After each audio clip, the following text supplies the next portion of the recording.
مسلمانوں کے درمیان اگر اختلافات ہو جائیں تو ان کے حل کے لیے بھی اللہ اور اس کے رسول کی طرف لوٹنے میں ہی رجوع کرنے میں خیر ہے۔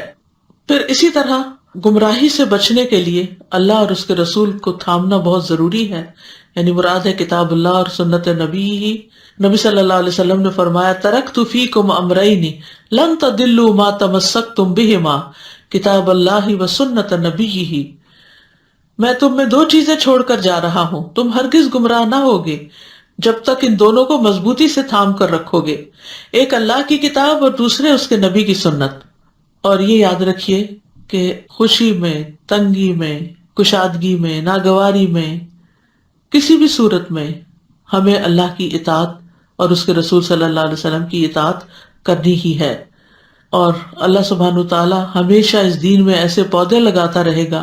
جنہیں وہ اپنی فرما برداری میں استعمال کرے گا۔ یہ سنن ابن ماجہ کی روایت کے الفاظ ہیں کہ رسول اللہ صلی اللہ علیہ وسلم نے یہ بات فرمائی